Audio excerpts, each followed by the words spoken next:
Praise the Lord. सारा आदर सारा महिमा हमारे परमेश्वर को मिले, जिसने आपको, मुझको और इस सारे संसार को बनाया है। तो आज मैं बताने जा रही हूँ खोई हुई भेड़ का दृष्टांत। तो हम पढ़ लेंगे मत्ती लिखित सुसमाचार और उसका 18वां अध्याय और 12 आयत से कुछ आयत पढ़ लेंगे।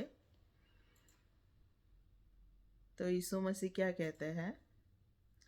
तुम क्या सोचते हो, यदि किसी मनुष्य की 100 भेड़ें हो और उनमें से एक भटक जाए, तो क्या वह 99 को छोड़कर और पहाड़ों पर जाकर उस भटकी हुई को न ढूंढेगा? और यदि ऐसा हो कि उसे पाए, तो मैं तुमसे सच कहता हूँ कि वह उन 99 भेड़ों के लिए जो भटकी नहीं थी इतना आनंद नहीं करेगा जितना कि इस भेड़ के लिए करेगा।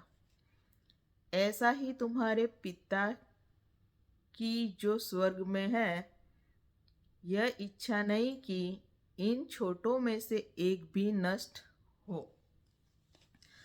तो यहाँ यीशु मसीह भेड़ों की बात कर रहा है कि एक इंसान की 100 भेड़ें थी और उसमें से एक खो जाती है। तो वो 100 को एक तरफ रख के उस खोई हुई भेड़ को क्या करने जाता है? ढूंढने जाता है। और जब वह मिल जाती है तो वो बहुत खुश होता है, उसके लिए वो बहुत ज़्यादा खुश होता है। जो भेड़ें नहीं खोई है उनके लिए वो इतना आनंद नहीं करता जितना कि ये खोई हुई भेड़ उसे मिल जाती है। इसी तरह हमारा पिता भी ऐसा है, वो चाहता है कि खोई हुई भेड़ों में से एक भी नष्ट ना हो। तो परमेश्वर ऐसा नहीं इच्छता कि कोई भी इन छोटों में से किसी का भी नाश हो। तो परमेश्वर हमसे बहुत प्यार करता है। तो हमने कई बार वचन में पढ़ा है, कई बार देखा है कि यीशु मसीह कहते हैं कि मैं न्यायियों के लिए नहीं लेकिन पापियों के लिए आया हूँ, मैं धर्मियों के लिए नहीं आया हूँ। तो जो ये भेड़ें दर्शाई गई है जो कि उस इंसान के पीछे पीछे चल रही है, वो क्या है? धर्मी भेड़ें हैं, जैसे धर्मी लोग हैं।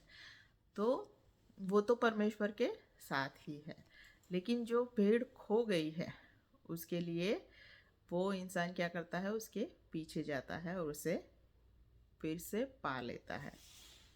तो हम देखते हैं कि यीशु मसीह कहते हैं कि मनुष्य का पुत्र खोए हुए को ढूंढने और उनका उद्धार करने आया है। तो जब यीशु मसीह अपने चेलों को प्रचार करने भेजते हैं तो कहते हैं कि जाओ जाके इज़राइल की खोई हुई भेड़ों को क्या करो? सबसे पहले प्रचार करो, और किसी को नहीं, ना समरून में जाओ और ना ही किसी अन्य धर्मी के पास जाओ, लेकिन जो इज़राइल की खोई हुई भेड़ें हैं उनको प्रथम प्रथम क्या दो? स्थान दो और उनको सुसमाचार पहुंचाओ। तो इज़राइल में भी कई लोग थे कि जो भटक गए थे परमेश्वर के मार्ग से, लेकिन इज़राइल के जो लोग दूसरे भी थे जो कि धार्मिक थे, जो परमेश्वर के वचन पर और उनकी जो विधियाँ थी उस पर चलते थे। तो मैं दूसरी आयत पढ़ना चाहूँगी।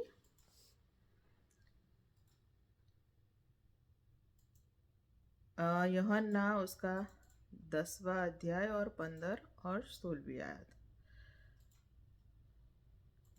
जैसा पिता मुझे जानता है और मैं पिता को जानता हूँ और मैं भेड़ों के लिए अपना प्राण देता हूँ, मेरी और भी भेड़ें हैं जो इस भेड़शाला की नहीं, मुझे उनका भी लाना अवश्य है।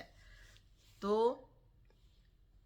अब इज़राइल के अंदर भी खोई हुई भेड़ थी और दूसरी जगह पे भी खोई हुई भेड़ें थी जो इस बाड़े की नहीं थी, वो दूसरी जगह की थी, लेकिन यीशु मसीह उसे भी लाना चाहता था। तो हम वचन में देख सकते हैं कि जब यीशु मसीह ने एक दृष्टांत कहा तो एक मनुष्य के दो पुत्र थे और एक बड़ा बेटा था और एक छोटा बेटा था। और छोटे बेटे ने कहा कि मुझे मेरा हिस्सा दे दो क्योंकि मुझे दूर देश जाना है, जो कि उड़ाऊ बेटे का दृष्टांत है वो। तो वो दूर देश गया और सब कुछ अपना बदफेली में उड़ा दिया। तो हम इस दृष्टांत में देखते हैं कि जो बड़ा बेटा है वो इज़राइल है और जो छोटा बेटा है वो अन्य धर्मी लोग हैं जो परमेश्वर से दूर हो गए और अपना जीवन बदफेली में उड़ा दिया। जो भी अपना हिस्सा दिया था उसे बदफेली में क्या किया, उड़ा दिया।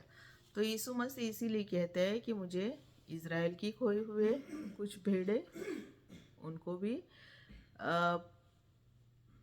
ढूंढकर उनको सही रास्ते पर लाना है और जो दूसरे बाड़े की जो खो गई है उसको भी मुझे लाना है। तो इसीलिए यीशु मसीह ने क्या किया है, अपनी जान दी है। तो परमेश्वर का वचन क्या कहता है, परमेश्वर ने जगत से ऐसा प्रेम किया कि उसने अपना एक लौता पुत्र दे दिया ताकि जो कोई उस पर विश्वास करे उसका नाश न हो पर अनंत जीवन पाए। तो परमेश्वर ने किससे प्रेम किया, जगत से प्रेम किया, संसार से प्रेम किया, हम से प्रेम किया जो हम अन्य धर्मी थे, अन्य जाति थे। तो इसीलिए उसने अपना क्या, खुद का रियल सन बेटा सेक्रीफाइस किया, उसका अर्पण दिया ताकि वो हमें क्या, उसके अर्पण के द्वारा हमें क्या करे, बचा ले, उसके लहू के द्वारा हमें क्या करे, बचा ले। तो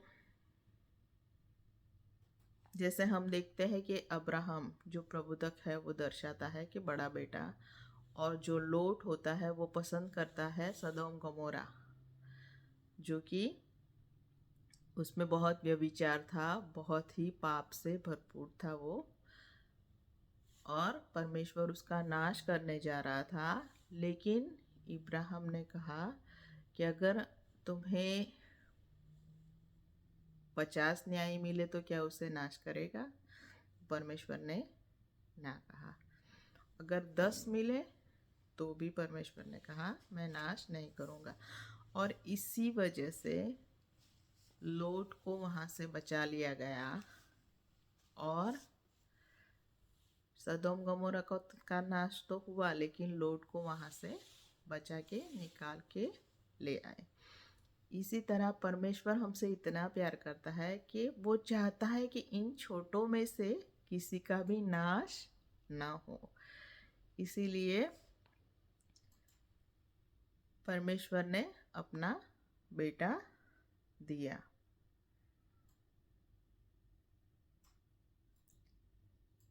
तो उद्धार हमारे लिए भी है। तो हम देखते हैं जैसे कनानी स्त्री जाती है उद्धार लेने के लिए, लेकिन यीशु मसीह कहते हैं मुझे अभी तो सिर्फ इज़राइल के लिए ही भेजा है। लेकिन वो कनानी स्त्री अपना विश्वास दिखाती है और जब यीशु मसीह उसे कहते हैं कि हम बच्चों की रोटी कुत्ते को नहीं देते, तो वो कहती है कि लेकिन अगर हमारा स्वामी की मेज पर से टुकड़े गिरते हैं तो वो भी कुत्ते खाते हैं। तो यीशु मसीह ने कहा कि बाय तेरा विश्वास बहुत बड़ा है, और उसकी बेटी को चंगा किया। तो यीशु मसीह सारी जगत के लिए उद्धार है और इसीलिए परमेश्वर ने उसे ऊंचा किया है कि जो कोई उसको देखे, जो कोई उसको ग्रहण करे, वो सब उद्धार पाए। तो आप सभी ने मुझे सुना, इसलिए बहुत बहुत धन्यवाद। Thank you.